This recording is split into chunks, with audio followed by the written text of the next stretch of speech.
Welcome to Huberman Lab Essentials, where we revisit past episodes for the most potent and actionable science-based tools for mental health, physical health, and performance. I'm Andrew Huberman, and I'm a professor of neurobiology and ophthalmology at Stanford School of Medicine. Today's podcast episode is all about sleep. We're also going to talk about the mirror image of sleep, which is wakefulness. Now, these two phases of our life, sleep and wakefulness, govern everything about our mental and physical health. And we're not just going to talk about what's useful about sleep. We're also going to talk about how to get better at sleeping. And that will include how to get better at falling asleep, timing your sleep, and accessing better sleep quality. In doing so, we're also going to discuss how to get more focused and alert in wakefulness. So if you're like most people, which includes me, you have some challenges with sleep, at least every third or fifth night or so, and maybe even more often. So we're really going to go tool heavy today and talk about tools that can help you fall asleep, sleep better, and emerge from sleep feeling more rested. So what determines how well we sleep and the quality of our wakeful state? Turns out that's governed by two forces. The first force is a chemical force. It's called adenosine. Adenosine is a molecule in our nervous system and body that builds up the longer we are awake. So if you've just slept for 8 or 9 or 10 really deep restful hours, adenosine is going to be very low in your brain and body. If, however, you've been awake for 10, 15 or more hours, adenosine levels are going to be much higher. Adenosine creates a sort of sleep drive or a sleep hunger. And a good way to remember this and think about adenosine is to think about caffeine. Caffeine, for most people, wakes them up. It makes them feel more alert. Caffeine acts as an adenosine antagonist. What that means is that when you ingest caffeine, whether or not it's coffee or soda or tea or in any other form, it binds to the adenosine receptor. It sort of parks there, just like a car would park in a given parking slot. And therefore, adenosine can't park in that slot. Now, when caffeine parks in the adenosine receptor slot, nothing really happens downstream of that receptor. The receptor can't engage the normal cellular functions of making that cell and you feel sleepy. So the reason caffeine wakes you up is because it blocks the sleepiness receptor.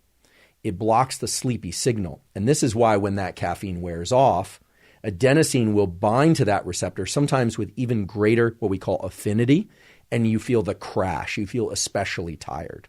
Caffeine has a lot of health benefits. It also, for some people, can be problematic for health. It can raise blood pressure, etc. Caffeine increases this molecule that's a neuromodulator that we call dopamine. We discussed this in episode 1, which tends to make us feel good, motivated, and give us energy. Because, as you may have learned in episode 1, dopamine is related to another neuromodulator called epinephrine, which gives us energy. In fact, epinephrine is made from dopamine. So let's just take a step back and think about what we're talking about when we're talking about sleepiness. If you've ever pulled an all-nighter, you'll notice something interesting. As morning rolls around, you'll suddenly feel an increase in your energy and alertness again, even though adenosine has been building up for the entire night. Why is that? The reason that is because there's a second force which is governing when you sleep and when you're awake. And that force is a so-called circadian force. Circadian means about a day or about 24 hours. And inside all of us is a clock that exists in your brain and my brain and the brain of every animal that we're aware of that determines when we want to be sleepy and when we want to be awake. That block of sleep and when it falls within each 24-hour cycle is governed by a number of different things. But the most powerful thing that's governing when you want to be asleep and when you want to be awake is light. And in particular, it's governed by sunlight. Now, I can't emphasize enough how important and how actionable this relationship is between light and when you want to sleep. It's quite simple on the face of it, and it's quite simple to resolve, but people tend to make a big mess of this whole circadian literature, frankly.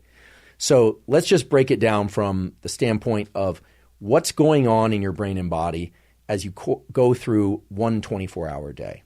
Let's start with waking.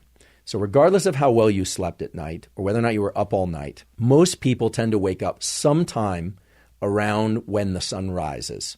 When you wake up in the morning, you wake up because a particular hormone called cortisol is released from your adrenal glands. Your adrenal glands sit right above your kidneys, and there's a little pulse of cortisol. There's also a pulse of epinephrine, which is adrenaline, from your adrenals and also in your brain, and you feel awake.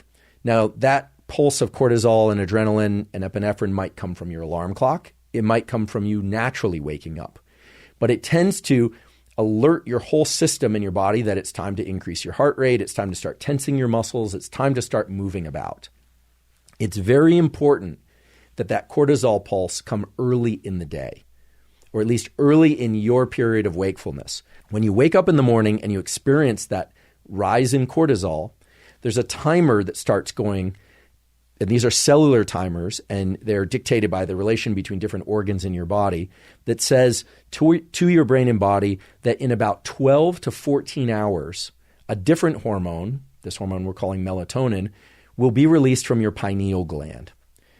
So there's two mechanisms here, a wakefulness signal and a sleepiness signal. And the wakefulness signal triggers the onset of the timer for the sleepiness signal.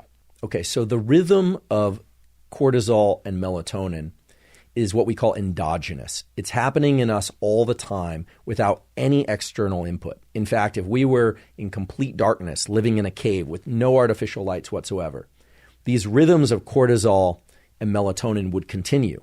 So if you were in complete darkness, it would happen once per 24-hour cycle, but it would be somewhat later and later each day.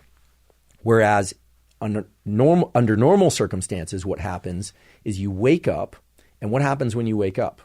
You open your eyes. When you open your eyes, light comes into your eyes. Now, the way this system works is that you have a particular set of neurons in your eye. They're called retinal ganglion cells. When light comes into the eye, there's a particular group of retinal ganglion cells or type of retinal ganglion cells that perceives a particular type of light and communicates that to this clock that resides right above the roof of your mouth called the suprachiasmatic nucleus. And the suprachiasmatic nucleus has connections with essentially every cell and organ of your body. Now, it's vitally important that we get light communicated to this central clock in order to time the cortisol and melatonin properly. When I say properly, I can say that with confidence because we know, based on a lot of evidence, that if you don't get your cortisol and melatonin rhythms right, there are tremendously broad and bad effects on cardiovascular health, metabolic effects, learning, depression, dementia. So let's think about what happens when we do this correctly and how to do it correctly. When we wake up, our eyes open. Now, if we're in a dark room, there isn't enough light to trigger the correct timing of this cortisol melatonin thing, these rhythms. You might say, well, why won't any light do it? Well, it turns out that these neurons in our eye that set the circadian clock and then allow our circadian clock to set all the clocks of all the cells and organs and tissues of our body responds best to a particular quality of light and amount of light. And those are the qualities of light and amount of light that come from sunlight. So these neurons, what they're really looking for, although they don't have a mind of their own, is the sun at what we call low solar angle. The eye and the nervous system don't know anything about sunrises or sunsets. It only knows the quality of light that comes in when the sun is low in the sky. The system evolved so that when the sun is low in the sky, there's a particular contrast between yellows and blues that triggers the activation of these cells. However, if you wake up a few hours after the sunrise, which I tend to most days personally, you still want to get outside and view sunlight.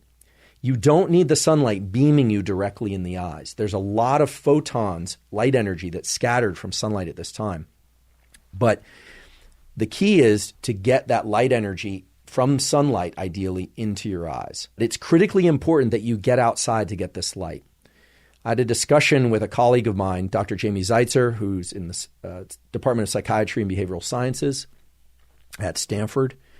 a world expert in this, and he tells me that it's 50 times less effective to view this sunlight through a window, through a car windshield, or through a side window of a car than it is to just get outside with no sunglasses and view light early in the day. Once the sun is overhead, the quality of light shifts so that you miss this opportunity to time the cortisol pulse. And that turns out to be a bad thing to do.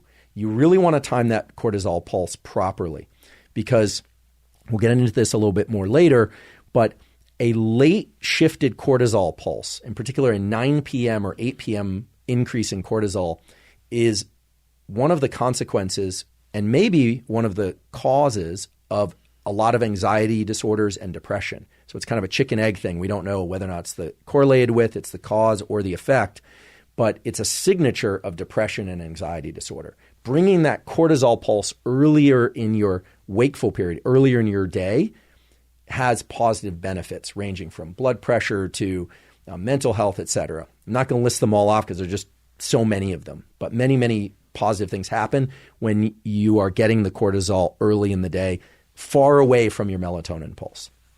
Okay, so how long should you be outside? Well, this is going to vary tremendously because some people live in environments where it's very bright. So let's say it's Colorado in the middle of winter, there's a snow field, there's no cloud cover, and you walk outside, there's going to be so much photon light energy arriving on your retina that it probably only takes 30 to 60 seconds to trigger the central clock and set your cortisol and melatonin rhythms properly and get everything lined up nicely.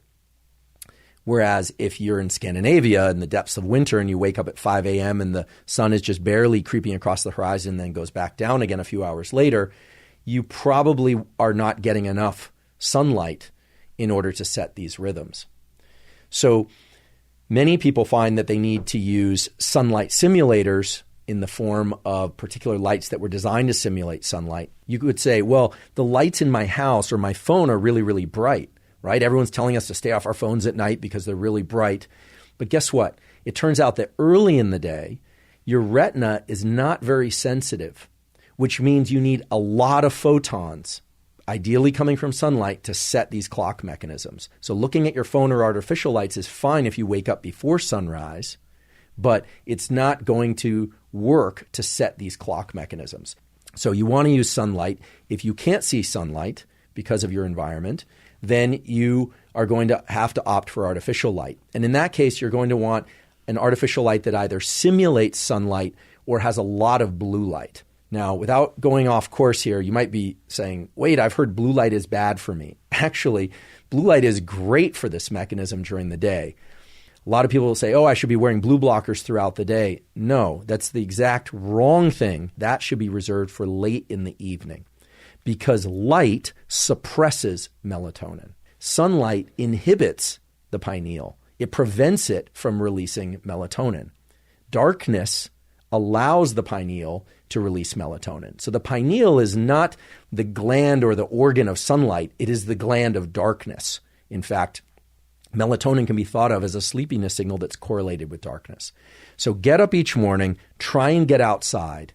I know that can be challenging for people, but anywhere from 2 to 10 minutes of sunlight exposure is going to work well for most people. If you can't do it every day or you sleep through this period of the early day, low solar angle, don't worry about it. These systems in the body, these hormone systems and neurotransmitter systems that make you awake at certain periods of the day and sleepy at other times are operating by averaging when you view the brightest light. Some of you, many of you, might be asking, what else can help set this rhythm? Well, it turns out that light is what we call the primary Zeitgeber, the time giver. But other things can help establish this rhythm of cortisol followed by melatonin 12 to 16 hours later as well. The other things besides light are timing of food intake, timing of exercise, as well as various drugs or chemicals that one might ingest. Not illegal drugs, although those will impact circadian mechanisms as well.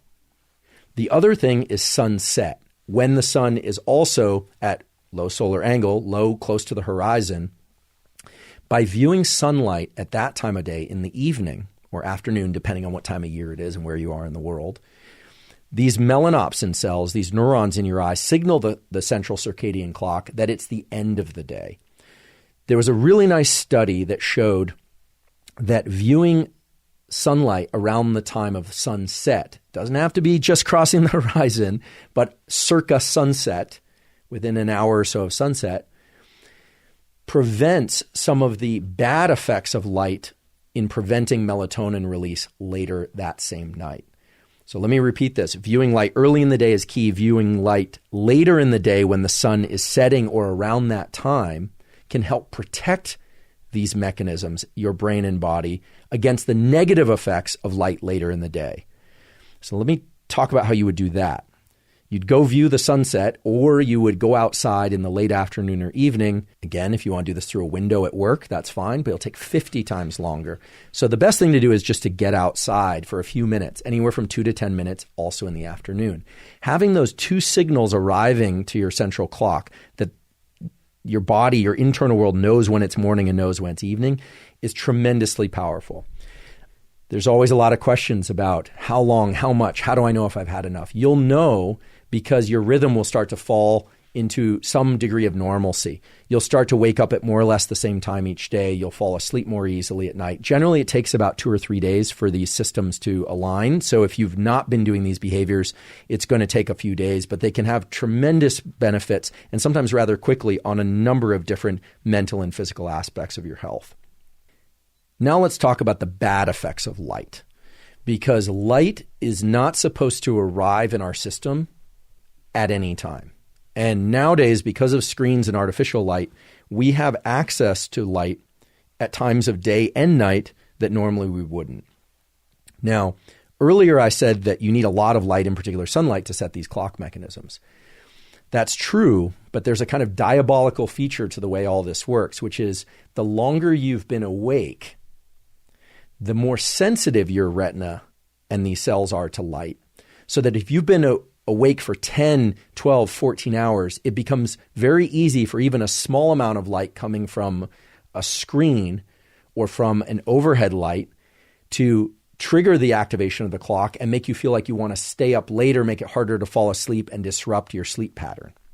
Okay, so the simple way to think about this is you want as much light as is safely possible early in the day, morning and throughout the day, including blue light, and you want as little light coming into your eyes, artificial or sunlight, after, say, 8 p.m. And certainly you do not want to get bright light exposure to your eyes between 11 p.m. and 4 a.m. And here's why. Light that arrives to the eyes between 11 p.m. and 4 a.m. approximately suppresses the release of dopamine, this neuromodulator that makes us feel good, is sort of an endogenous antidepressant, and can inhibit learning and create all sorts of other detrimental effects. It does this through a mechanism, for those of you who want to know the neural pathways, that involves light to the eyes that's then signaled to a structure called the habenula. When that habenula gets activated, it's actually called the disappointment nucleus, because it actually makes us feel less happy and more disappointed and can lead to certain forms of depression in the wakeful state. Now, if you wake up in the middle of the night and you need to use the bathroom, or you're on an all-night flight and you need to read or whatever it is, fine. It's, every once in a while, it's not going to be a problem to get bright light exposure to your eyes in the middle of the night. But if you think about our lifestyle nowadays and being up late looking at phones, even if you dim that screen, you're triggering this activation, because your retinal sensitivity and the sensitivity of these neurons has gone up late in the day. For those of you that are experiencing challenges with mood, those of you that have anxiety, learning problems, issues focusing, the questions I usually get are, how can I focus better? One of the best ways you can support your mechanisms for good mood, mental health, learning, focus, metabolism, etc., is to take control of this light exposure behavior at night and not get much or any bright light exposure in the middle of the night. These cells in our eye, these neurons that signal the central clock, reside mostly, not exclusively, but mostly in the bottom half of our retina.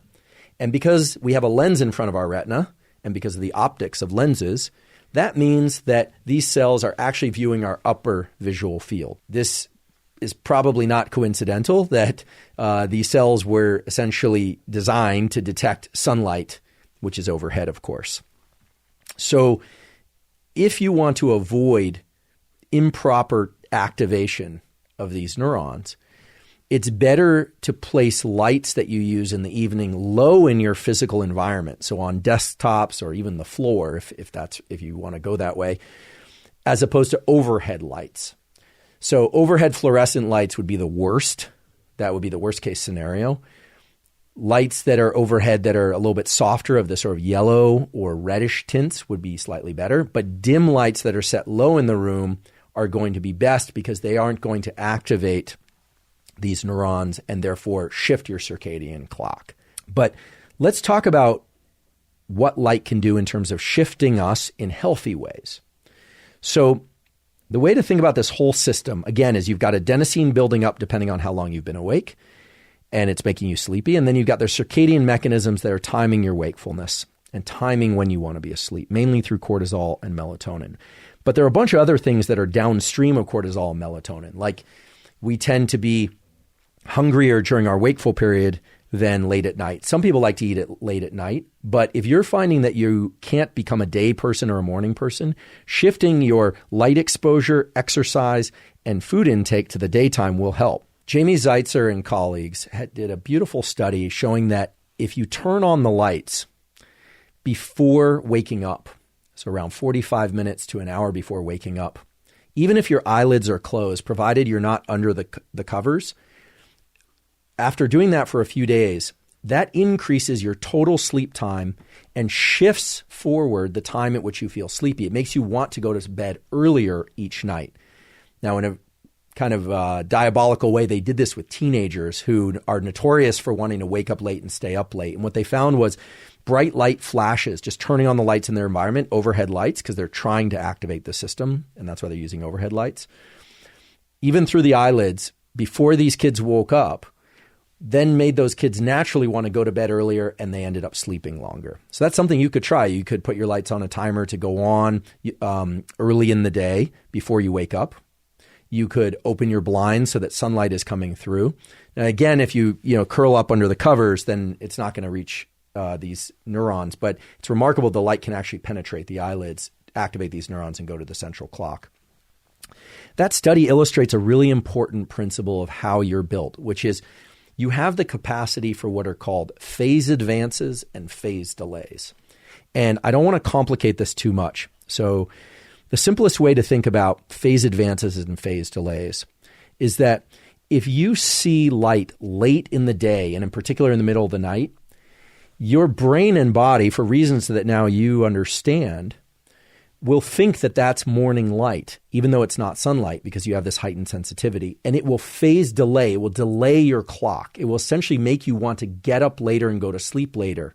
So the simple way to think about this is if you're having trouble waking up early and feeling alert early in the day, you're going to want to try and get bright light exposure even before waking up, because it will advance your clock. It's sort of like turning the clock forward.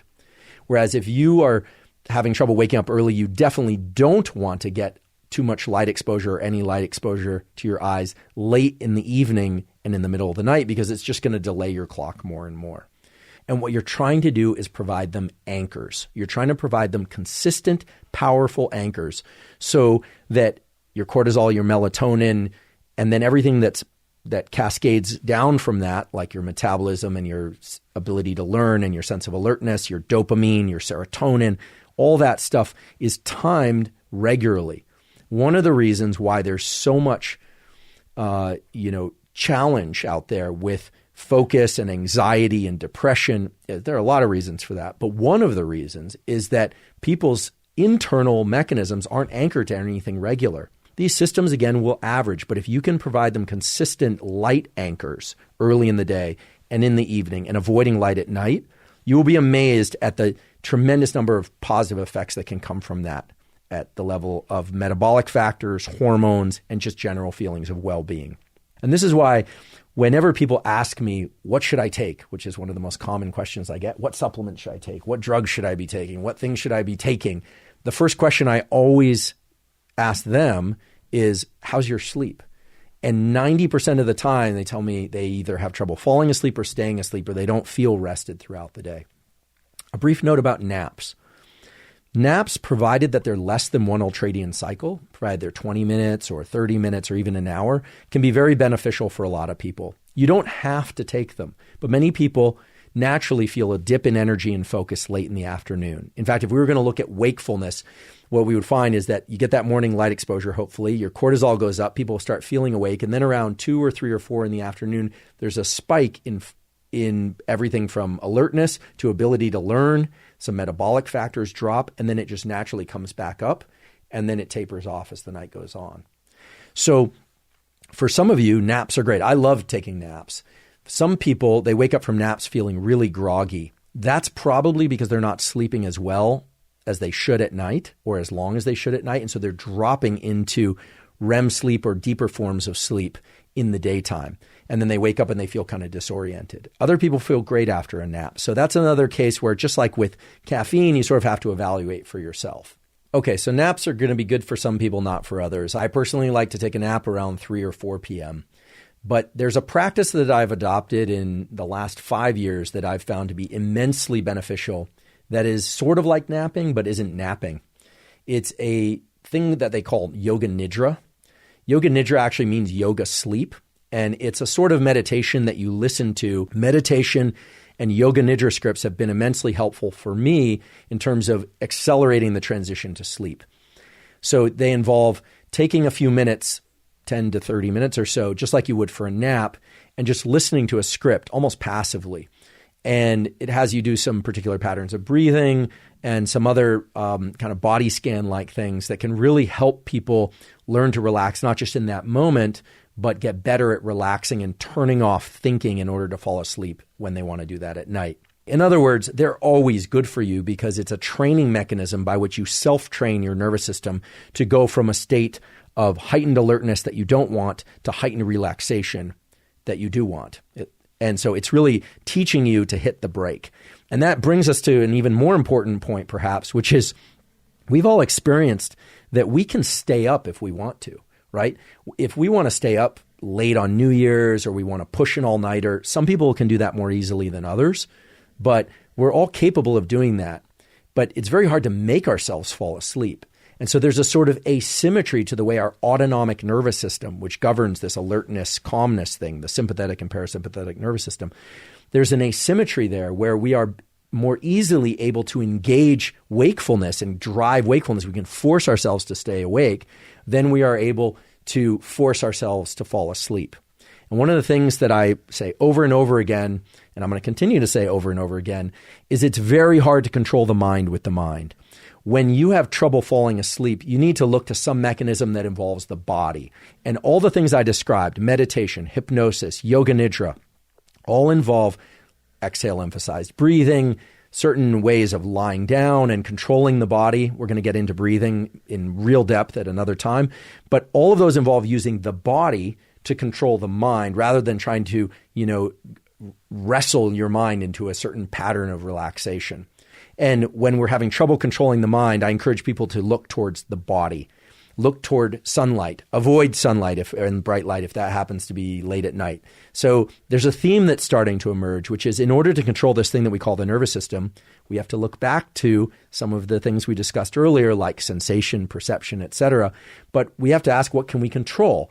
Well, I'm talking about controlling light exposure, controlling your breathing and body, non-sleep deep rest, or what I hereafter we will refer to as NSDR, non-sleep deep rest, as a way to reset one's ability to be awake after you emerge from NSDR, so to get some more wakefulness and ability to attend, some emotional stability, reset, as well as make it better and easier to fall asleep when you want to go to sleep at night.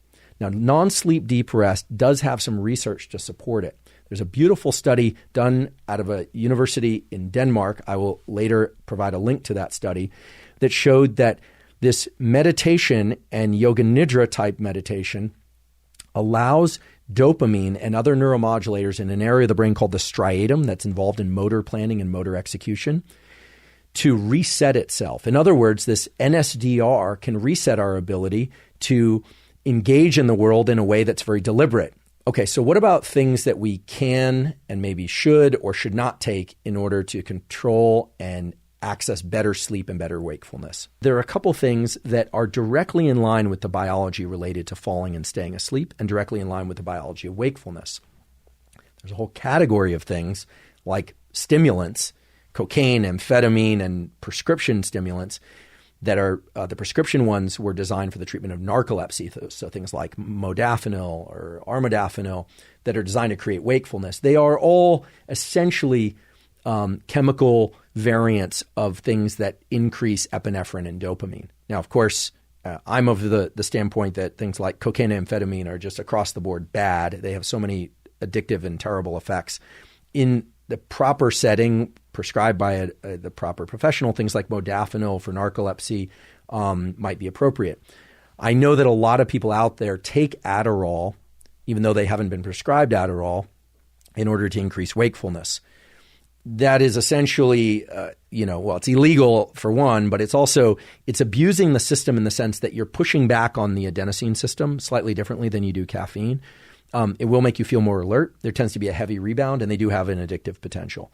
There are also some other effects of those that can be quite bad. But there are some supplements and some things that are safer, certainly safer, and that in cases where you're doing all the right behaviors, you're exercising and eating correctly, and you're still having trouble with sleep, that can be beneficial for falling and staying asleep. Now, I want to be very clear. I am not pushing supplements. I'm just pointing you towards some things that have been shown in peer-reviewed studies to have some benefit.